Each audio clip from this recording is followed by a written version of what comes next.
ছাত্র বেয়াদব হয়, ছাত্র যদি বেয়াদব হয় ওই ছাত্র মানুষ হওয়ার সম্ভাবনা আছে, ওই সন্তানটা আলেম হওয়ার সম্ভাবনা আছে।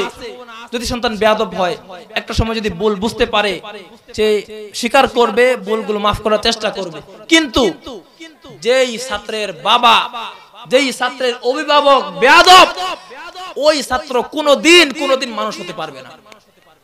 মিলায়া দেখেন, যেই সন্তান মাদ্রাসায় পড়ছে, ছাত্র বেয়াদব হলেও তার বাবা মা মুআদ্দাব, তার বাবা মা উস্তাদদেরকে মুহাব্বত করত, উস্তাদদেরকে ভালোবাসতো, ওই ছাত্রটা একদিন না একদিন সে তার বাবা মার মুখ উজ্জ্বল করেই ছাড়ে।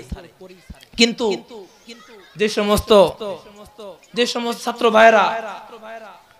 ছাত্র ভাইদের গার্জিয়ান বেয়াদব হয়, ওই সমস্ত লোক কোনোদিন তাদের ছাত্র, তাদের সন্তান ভালো হতে পারে না। এজন্য সর্বশেষ আমি যে কথাটা বলবো, আমরা সকলে কোরআনকে মুহাব্বত করব, কোরআনের হাফেজ হব, ছাত্রদেরকে হাফেজ বানানোর চেষ্টা করব। আর কোনোদিন উস্তাদগণের সাথে আমার ছাত্রের, আমার সন্তানের, আমার ভাইয়ের উস্তাদের সাথে কোনোদিন বেয়াদবিমূলক আচরণ করব না। সর্বশেষ কথা হলো, যেহেতু আমাদের সকলের মৃত্যুবরণ করতে হবে, আমাদের আখিরাতের সামানকে দুনিয়াতে তৈরি করে নিতে হবে। আখিরাতের সামানকে আমরা কিভাবে তৈরি করব? আমরা 5 ওয়াক্ত নামাজ ইনশাআল্লাহ জামাতের সাথে আদায় করার চেষ্টা করব। ছিলাম না। আবার সামনে এমন একটা সময় আসবে যে সময় আমরা কেউ থাকবো না, সকলেরই চলে যাইতে হবে। দুনিয়ার মধ্যে অনেক মানুষ আছে আল্লাহকে বিশ্বাস করে না, দুনিয়াতে অনেক মানুষ আছে তারা জান্নাত জাহান্নাম বিশ্বাস করে না, কিয়ামত দিবস বিশ্বাস করে না। কিন্তু এই জিনিসটা, মৃত্যু এমন একটা জিনিস যে জিনিসকে কেউ কোনোদিন অস্বীকার করতে পারে না। সকলের মৃত্যুবরণ করতে হবে, কিন্তু কার কখন মৃত্যু হবে, কোন জায়গায় মৃত্যু হবে, এটা কেউ আমরা জানি না। সকলের মৃত্যুবরণ করতে হবে।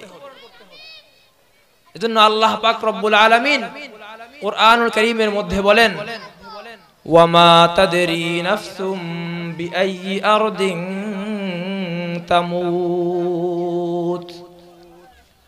আল্লাহ পাক রব্বুল আলামিন কুরআনুল কারীমের মধ্যে বলেন, ও দুনিয়ার মানুষেরা রে,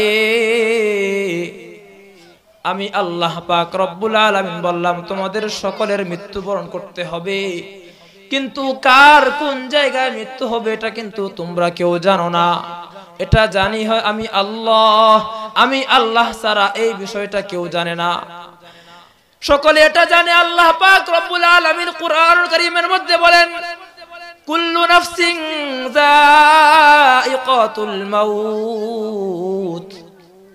প্রত্যেকটা প্রাণবান বস্তুকেই মৃত্যুবরণ করতে হবে। আপনাকে মৃত্যুবরণ করতে হবে, আমাকেও মৃত্যুবরণ করতে হবে, কিন্তু কার কোন জায়গায় মৃত্যু হবে এটা কিন্তু আমরা কেউ জানি না। আমাদের লাশ পাওয়া যাবে কি যাবে না এটাও কিন্তু আমরা জানি না। আমাদের দাফন কাফন হবে কি হবে না এটাও কিন্তু আমরা জানি না। কিন্তু আমরা এই বিষয়টা সকলেই জানি যে আমাদের সকলের মৃত্যুবরণ করতে হবে। মৃত্যুবরণ করার পর সব শেষ হয়ে যাবে তা না।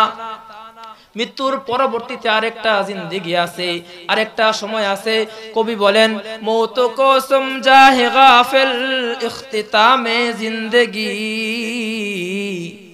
মৌত কো সমঝা হে গাফিল ইখতিতামে জিন্দেগি, দর হकीकत মৌত তেরে ইবতিদায়ে জিন্দেগি, দর হकीकत মৌত তেরে ইবতিদায়ে জিন্দেগি। সকলের যেহেতু মৃত্যুবরণ করতে হবে, কিন্তু মৃত্যুর পর আরেকটা জিন্দেগি আছে। ওই জিন্দেগির সামানা দুনিয়া থেকে তৈরি করে যাইতে হবে। ও মুসলমান বাবা, আমরা সকলেই তো জানি আমার মৃত্যুবরণ করতে হবে, কিন্তু এটা আমরা কেউ জানি না কার কোন দিন কোন জায়গায় মৃত্যু হবে। এজন্য এখন আমাদের করণীয় কি? আল্লাহ পাক রব্বুল আলামিন বলেন, দুনিয়াতে আমরা যখন যেই অবস্থায় থাকি প্রত্যেকটা সময় পুরাটা সময় যেন আমাদের মৃত্যুর প্রস্তুতি থাকে। ও মুসলমান বাবা, আমরা অনেকেই নামাজ পড়ি না, অনেকেই রোজা রাখি না, অনেকেই যাকাত দেই না, আল্লাহ পাকের গোলামিগুলো করি না বলে কেন করেন না? এখনো সময় হয় নাই, বয়স বাড়ুক, সন্তান আদি হোক, বিয়ে শাদী করি, তারপর আমলগুলো করব। না না না, আমাদের দুনিয়াতে আমাদের রাস্তাঘাটে বের হইলে দেখা যায়, মোবাইলটা হাতে নিলেই দেখা যায় কোনো মৃত্যুর কোনো বয়স নাই। 5 বছর বয়সেও মৃত্যুবরণ করতে হয়, 15 বছর বয়সেও মৃত্যুবরণ করতে হয়, 25 বছর 30 বছর এরকম করে কোনো মৃত্যুর বয়স নাই। যখন ইচ্ছা তখন মৃত্যু হতে পারে। আল্লাহ পাক রব্বুল আলামিন যখন চাইবেন তখন মৃত্যুবরণ করতে হবে। ও মুসলমান বাবা, এজন্য মৃত্যুবরণ করার আগেই আমাদের মৃত্যুর প্রস্তুতি নিয়ে রাখতে হবে। আমাদের কার কোন জায়গায় মৃত্যু হবে এটা আমরা জানি না, কিন্তু আমরা সকলে জানি আমাদের মরতে হবে। এজন্য মুসলমান, আমরা দুনিয়াতে সন্তানের ভবিষ্যৎকে উজ্জ্বল করার জন্য, সন্তানের ভবিষ্যৎকে খুব ভালো রাখার জন্য, সন্তানের স্বাস্থ্য ঠিক রাখার জন্য, সন্তান যেন বড় হওয়ার পর তার কিছু সম্পদ পায়, কিছু সম্পত্তি পায়, জায়গা জমি পায়, এই কারণে আমরা আল্লাহকে ভুইলা গিয়া, নামাজকে ছাইরা দিয়া, আল্লাহ পাকের গোলামিকে ছাইরা দিয়া আমরা চলে গেছি কিসের পিছনে? দুনিয়ার পিছনে। আমাদের ব্যবসা, আমাদের গাড়ি ঘোড়া আমরা চালাই, সবকিছু আমাদেরকে শেষ করে দিচ্ছে কেন? সন্তান। সন্তান সামনে কি করবে? সন্তানের জন্য আমি কি রেখে গেলাম? ও মুসলমান, আমি বুকে হাত দিয়ে বলতে পারি, আপনি যদি আপনার সন্তানের জন্য কিচ্ছু রেখে গেলেন না, কিন্তু আপনার সন্তানকে দ্বীনি ইলম শিক্ষা দিবেন, আপনি আপনার সন্তানকে আল্লাহ চিনাইছেন, আপনি আপনার সন্তানকে কোরআন চিনাইছেন, আপনি আপনার সন্তানকে রাসূল চিনাইছেন, আমি কসম খেয়ে বলতে পারি আপনার সন্তান আপনারই থাকবে। আমাদের এদিকে অনেক সময় বয়ান করতে আসেন প্রখ্যাত আলেম আল্লামা হাসান জামিল দামাত বারাকাতুহুম। তিনি অনেক সময় মাহফিলের মধ্যে বলেন, মসজিদে ও জুমার মধ্যে বলেন, আমি সব সময় আমার সন্তানের জন্য দোয়া করি, আল্লাহ তুমি আমার সন্তানকে তোমার বানায় নাও। উনি বলেন, আমি সব সময় এই দোয়াটা করি, আল্লাহ তুমি আমার সন্তানকে তোমার বানায় নাও। আর হুজুর এটাও বলেন, আমি এটাও জানি আমার যে সন্তান আল্লাহ তাআলার হয়ে যাবে, ওই সন্তান আমাকে ফালাবে না। যে সন্তান আল্লাহকে চিনবে, ওই সন্তান আমাকে ফালাবে না।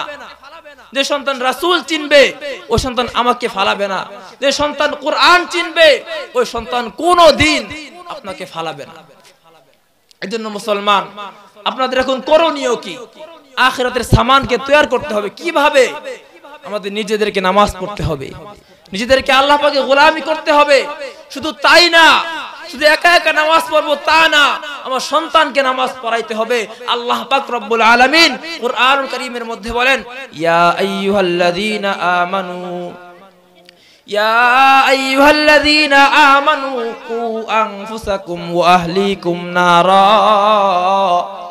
আল্লাহ পাক রব্বুল আলামিন বলেন, ও দুনিয়ার ঈমানদারেরা, তোমরা নিজেরা জাহান্নাম থেকে বাঁচো। কু আনফুসাকুম, তোমরা নিজেরা জাহান্নাম থেকে বাঁচো।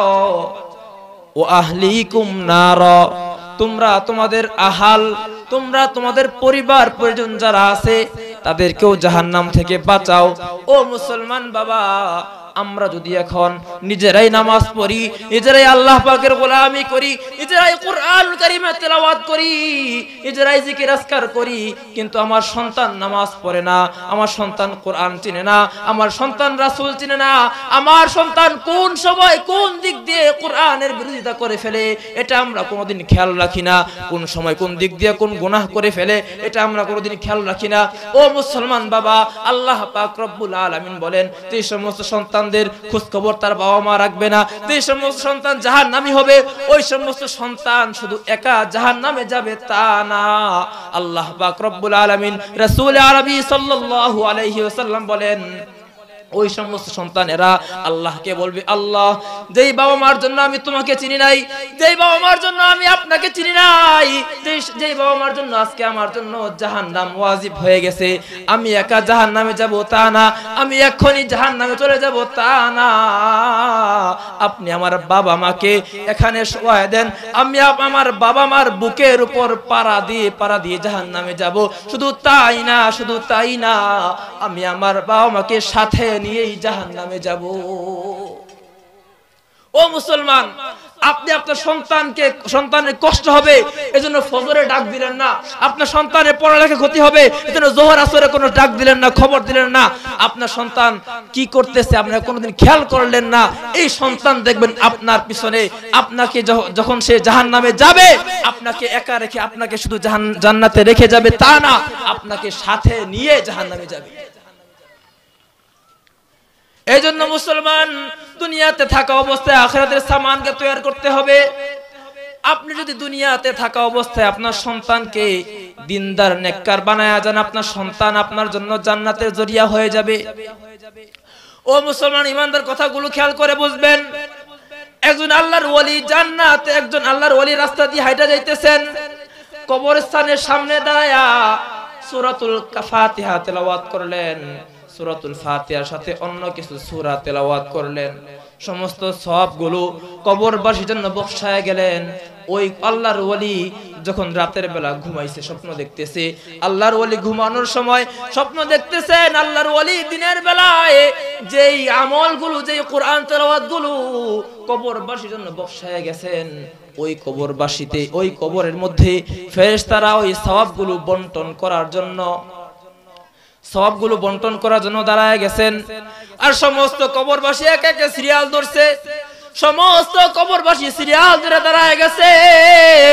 কিন্তু একজন মহিলা দেখা যায়, একজন মহিলা এখনো পর্যন্ত সামনে আসে না, কবরস্থানের মধ্যে বসে আছে। তো আল্লাহর ওলি ডাক দিয়ে বলতেছেন, ও গো মা, এই কবরবাসীর সমস্ত কবরস্থানের সমস্ত কবরবাসীরা সিরিয়াল ধরছে সওয়াব নেওয়ার জন্য, আপনি কেন এখনো কবরের মধ্যে বসে আছেন? আপনি কেন এখনো পর্যন্ত কবরের মধ্যে বসে আছেন, সিরিয়ালে দাঁড়ান না? তো মহিলা ডাক দিয়ে বলতেছিল, গো বাবা, দুনিয়াতে আমি আমার একজন নেককার সন্তানকে রাইখা আসছি।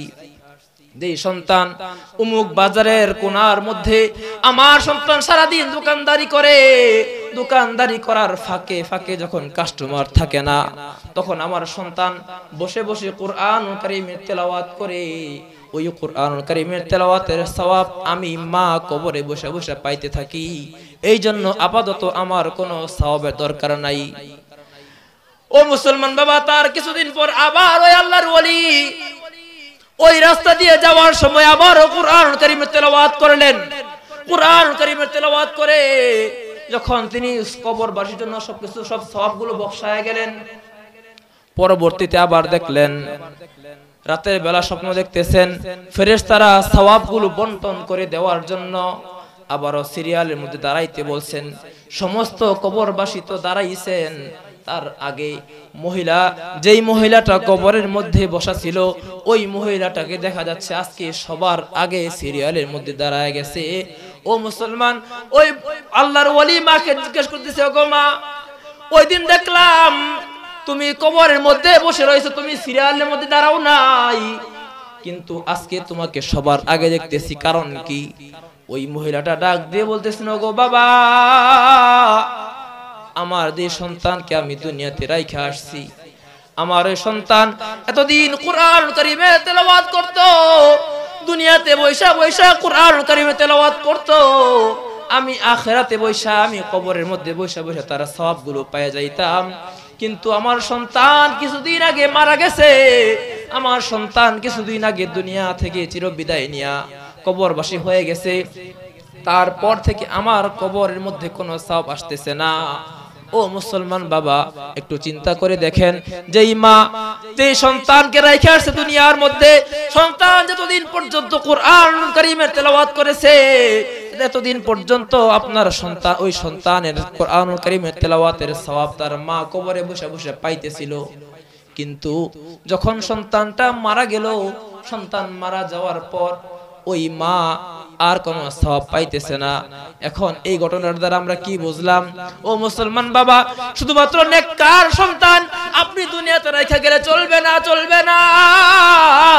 আপনার দুনিয়াতে সন্তানকে আলেম বানাইতে হবে, আপনার সন্তানকে এমন আলেম বানাইতে হবে যে আলেম শুধু একা আলেম হবে তা না, আপনার ওই সন্তানটাই আবার লক্ষ লক্ষ আলেম হাফেজ তৈরি করবে। তার সওয়াবের ধারাবাহিকতা আপনি পাইতেই থাকবেন, পাইতেই থাকবেন।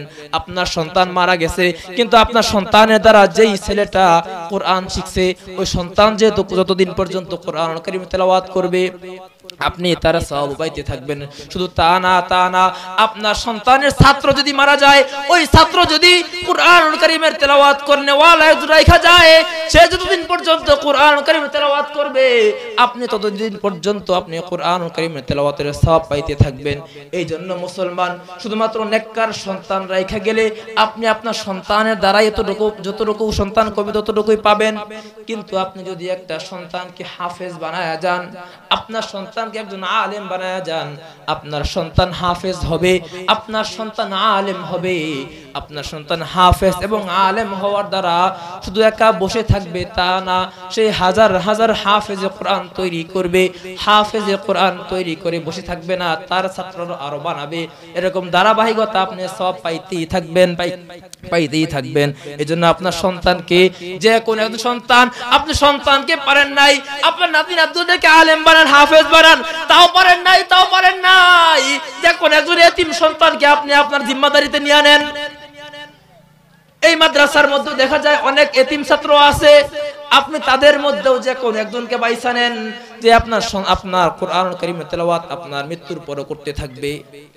একজনের জিম্মাদারি আপনি নিয়ে নেন, তার ধারাবাহিকতা আপনি পাইতেই থাকবেন, পাইতেই থাকবেন।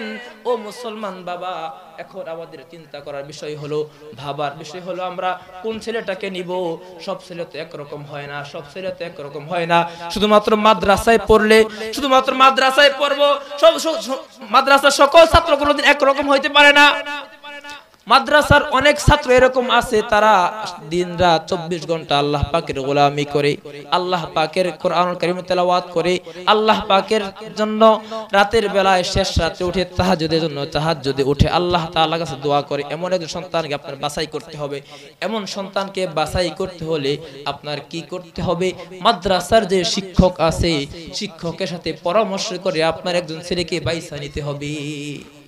এজন্য মুসলমান, আপনি নিজে আলেম হতে পারেন নাই, নিজে হাফেজ হতে পারেন নাই, আপনার সন্তানকে বানান। আপনার সন্তান বড় হয়ে গেছে, আর সুযোগ নাই, আপনার নাতি নাতনি আছে তাদেরকে বানান, তাও সুযোগ নাই। পরবর্তী যারা আছে তাদেরকে বানান। যদি কোনো সুযোগই না থাকে, মাদ্রাসার মধ্যে যান, যে খোঁজখবর লাগান, কোন ছেলেটা চলতে পারে না, কোন ছেলেটা চলতে পারে না, খোঁজখবর লাগান, অবশ্যই অবশ্যই পেয়ে যাবেন। কেন?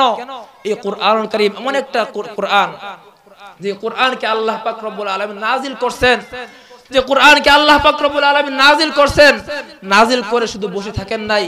আল্লাহ পাক রব্বুল আলামিন কোরআনকে নাজিল করে আল্লাহ পাক আয়াতের মধ্যে বলে দিয়েছেন, ইন্না নাহনু নাযালনা যিকরা ওয়া ইন্না লাহু লাহাফিজুন। এই কোরআনকে নাজিল করেছি আমি, এর হেফাজত আমিই করব। যে কোরআনকে আল্লাহ পাক রব্বুল আলামিন নাজিল করছেন, এর হেফাজত আল্লাহ তাআলা নিজেই করবেন। এখন বলেন, যে কোরআনকে হেফাজত করার দায়িত্ব স্বয়ং আল্লাহ তাআলা নিয়েছেন, ওই কোরআনকে শেষ করে দেওয়ার মতো কোন বাপের বেটা দুনিয়াতে আছে? ওই কোরআন, যে কোরআনকে আল্লাহ পাক রব্বুল আলামিন নাজিল করছেন, কিভাবে নাজিল করছেন? রাসূল আরবি সাল্লাল্লাহু আলাইহি ওয়াসাল্লামের কাছে আল্লাহ পাক রব্বুল আলামিন সমস্ত কিতাবকে লিখে পাঠাইছেন, কিতাব আকারে, বই আকারে বাইন্ডিং কইরা পয়গম্বরদের কাছে দিয়েছেন। শুধুমাত্র একটা কিতাব, যে কিতাবটা আল্লাহ পাক রব্বুল আলামিন স্বয়ং রাসূল আরবি সাল্লাল্লাহু আলাইহি ওয়াসাল্লামের কলবের মধ্যে নাজিল করেছেন। ওই কোরআনকে আল্লাহ পাক রব্বুল আলামিন নাজিল করছেন, তার পাশাপাশি আল্লাহ তাআলা বলে দিয়েছেন, ইন্না নাহনু নাযালনা যিকরা ওয়া ইন্না লাহু লাহাফিজুন। এই কোরআনকে নাজিল করলাম আমি আল্লাহ, এর হেফাজত আমি আল্লাহ নিজেই করব। ও মুসলমান বাবা, এই কোরআনকে হেফাজত করার দায়িত্ব স্বয়ং আল্লাহ তাআলা নিজে নিয়েছেন। ওই কোরআনকে বন্ধ করে দেওয়ার জন্য, কোরআনের বিরুদ্ধে কোরআন আয়াত অস্বীকার করে দেওয়ার মতন বাংলার জমিনে কোনো লোক আছে না নাই? আছে না? অবশ্যই আছে।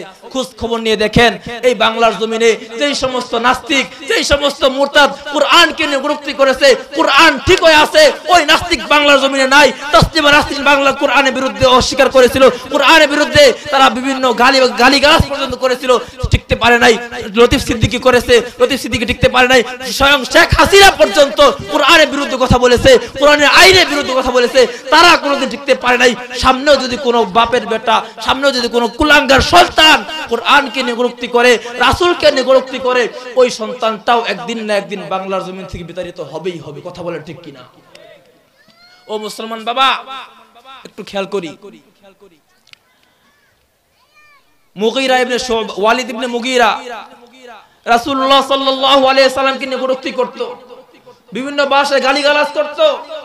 ওয়ালিদ ইবনে মুগীরাকে রাসূল সাল্লাল্লাহু আলাইহি সাল্লাম বললেন, এ ওয়ালিদ, তুমি তো জারস সন্তান, তুমি তো জারস সন্তান, তুমি আজকে আমাদের বিরুদ্ধে কথা বলো, আমার বিরুদ্ধে কথা বলো, কারণ কি?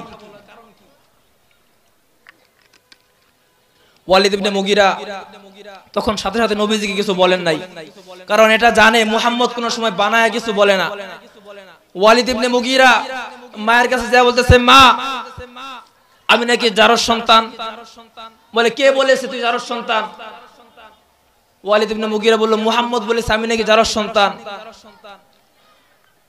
ওয়ালিদ ইবনে মুগীরার মা বলতেছে, মুহাম্মদ কোন সময় মিথ্যা কথা বলে না, তুই আসলে জারস সন্তান। যেই জারস সন্তান কুরআনের বিরুদ্ধে কথা বলে, যে জারস সন্তান আল্লাহর নবীর বিরুদ্ধে কথা বলে, খোঁজ খবর নিয়ে দেখেন বাংলার জমিনে আজকেও যারা কুরআনের বিরুদ্ধে কথা বলে, আল্লাহর রাসূলকে নিয়ে কটূক্তি করে, স্বয়ং আল্লাহ তাআলাকে নিয়ে কটূক্তি করে, ওই সমস্ত মানুষ তাদের খোঁজ খবর নিয়ে দেখেন তাদের জন্ম ঠিক নাই। খোঁজ খবর নিয়ে দেখেন, যার জন্ম ঠিক আছে সে কোনোদিন আলেম ওলামার বিরুদ্ধে কথা বলতে পারে না। যার জন্ম ঠিক আছে আল্লাহ রাসূলকে নিয়ে কটূক্তি করতে পারে না। যার জন্ম ঠিক আছে আল্লাহর কুরআনকে নিয়ে কোনোদিন কটূক্তি করতে পারে না। এজন্য মুসলমান, আমরা যখন যে কোনো কাজ করব, মোবাইলের মধ্যে ফেসবুক খুললে দেখা যায় অনেক সময় নাক টিপ দিলে দুধ পড়ে, ওই লোকটা পর্যন্ত আলেমের বিরুদ্ধে কথা বলে। এক লাইন ইবারত পড়ার যোগ্যতা নাই, সে পর্যন্ত আলেমের বিরুদ্ধে কথা বলে। খোঁজখবর নিয়ে দেখেন যে সমস্ত কুলাঙ্গাররা আলেমদের বিরুদ্ধে কটূক্তি করে, আলেমদেরকে নিয়ে বিভিন্ন ভাষায় গালিগালাজ করে, রাসূলকে নিয়ে কটূক্তি করে, কুরআনকে নিয়ে কটূক্তি করে, তাদের একটার জন্মের ঠিক নাই। আপনি বিশ্বাস করলেও এটা ঠিক, না করলেও ঠিক। এজন্য মুসলমান, আমাদের এখন করণীয় কি? আল্লাহ কুরআনকে ভালোবাসতে হবে। আমরা যদি আল্লাহর কুরআনকে ভালোবাসি, কুরআনকে ভালোবাসলে আমার দাম কমবে তা না। কুরআনের সাথে যার ছোঁয়া লাগে তার দাম বাইরে যায়। কোরআনের সাথে যদি কাঠের ছোঁয়া লাগে, কাঠের দাম বাইরে যায়। টিস্যুর বক্সের দাম লাগলে এটার দাম বাইরে যাবে। কোনো মানুষের সাথে যদি কোরআনের ছোঁয়া লাগে, মানুষের দাম বাইরে যাবে। এজন্য মুসলমান, কোরআনকে অবশ্যই অবশ্যই ভালোবাসতে হবে। আমি নিজে কোরআন পড়তে পারি না, আমার সন্তানকে কোরআন শিখাইতে হবে। আমি নিজেও শিখবো, কোরআন আমার সন্তানকেও শিখাবো। শুধুমাত্র সন্তানকে শিখায় রাখবো তা না, আপনার সন্তানকে ঠিকমতো কোরআন কারীম তেলাওয়াত করে কিনা খোঁজ খবর রাখতে হবে, তদারকি করতে হবে। মাদ্রাসায় দিয়ে রাখা গেলাম, মাদ্রাসায় শুধু রাখা গেলাম, আমার সন্তান আলেম হয়ে যাবে তা না, তা না। আপনার সন্তানকে দেখাশোনা করতে হবে, খোঁজ খবর রাখতে হবে। আমার সন্তান ঠিকমতো পড়তেছে কিনা, ঠিকমতো উস্তাদের খেদমত করতেছে কিনা, ঠিকমতো উস্তাদের কথা মানতেছে কিনা, এগুলো যদি আমরা খেয়াল রাখি তাহলে আমাদের সন্তান আলেম হতে পারবে। আরেকটা বিষয় খেয়াল রাখবো, যদি ছাত্র বেয়াদব হয়, ছাত্র যদি বেয়াদব হয়, ওই ছাত্র মানুষ হওয়ার সম্ভাবনা আছে, ওই সন্তানটা আলেম হওয়ার সম্ভাবনা আছে। যদি সন্তান বেয়াদব হয়, একটা সময় যদি ভুল বুঝতে পারে, সে স্বীকার করবে, ভুলগুলো মাফ করার চেষ্টা করবে। কিন্তু যেই ছাত্রের বাবা, যেই ছাত্রের অভিভাবক বেয়াদব, ওই ছাত্র কোনোদিন মানুষ হতে পারবে না। মিলায়া দেখেন, যেই সন্তান মাদ্রাসায় পড়ছে, ছাত্র বেয়াদব হলেও তার বাবা মা মুআদ্দাব, তার বাবা মা উস্তাদদেরকে মুহাব্বত করত, উস্তাদদেরকে ভালোবাসতো, ওই ছাত্রটা একদিন না একদিন সে তার বাবা মার মুখ উজ্জ্বল করেই ছাড়ে। কিন্তু যে সমস্ত ছাত্র ভাইদের গার্জিয়ান বেয়াদব হয়, ওই সমস্ত লোক কোনোদিন তাদের ছাত্র, তাদের সন্তান ভালো হতে পারে না। এজন্য সর্বশেষ আমি যে কথাটা বলবো, আমরা সকলে কোরআনকে মুহাব্বত করব, কোরআনের হাফেজ হব, ছাত্রদেরকে হাফেজ বানানোর চেষ্টা করব। আর কোনোদিন উস্তাদগণের সাথে আমার ছাত্রের, আমার সন্তানের, আমার ভাইয়ের উস্তাদের সাথে কোনোদিন বেয়াদবিমূলক আচরণ করব না।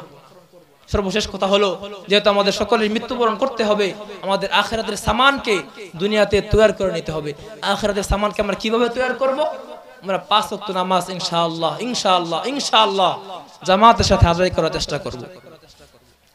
যে কথাগুলো বললাম, আল্লাহ পাক রব্বুল আলামিন বলনে ওয়ালা শুননে ওয়ালা বুঝার এবং আমল করার তৌফিক দান করুন। আমিন। ওয়া আখিরু দাওয়ানা আলহামদুলিল্লাহি রাব্বিল আলামিন।